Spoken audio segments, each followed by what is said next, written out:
This is chapter 19. Um, this is the role of the arts in worship.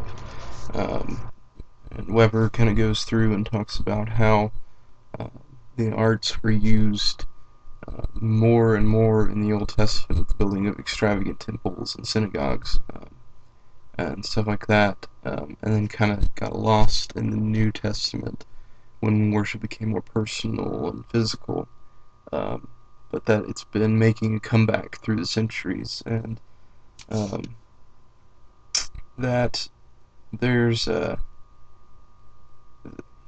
a part where he talks about the biblical theology of the arts, where we're made in the image of God, and so we um, have His creativeness, and since the fall, it's kind of we've had the tendency to go downhill with that, with degenerate forms of art like pornography, but there are very holy ways, and he goes through and talks about the different ways we performed arts, um, dancing and visual arts, such as like dramas and mosaics and stuff like that they've done through the histories.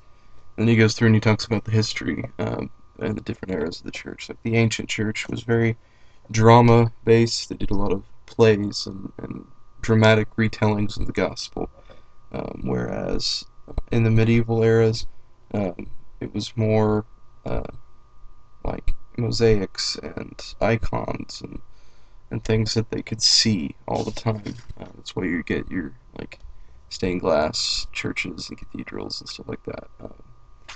And then on into the modern era where like paintings and music became more of the artistic feel, and dancing kind of got pushed down.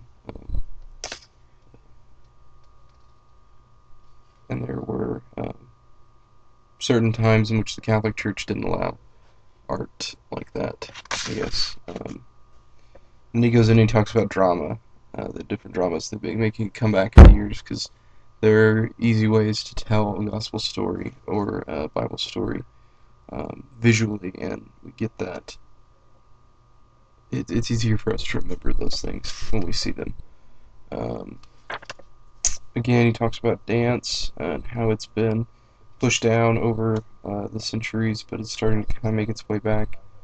Uh, the Catholic Church and stuff like that really pushed it down because they didn't feel it was reverent enough.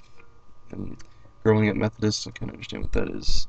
It's hard for me to get kind of excited and dancing and stuff like that sometimes because I spent so much time never doing that and kind of being told it was wrong. But it's making a comeback, and I think it's awesome.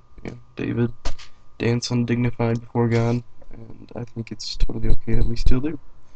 So basically, that's what this chapter is about: the arts and how it's affected worship, and that's chapter 19.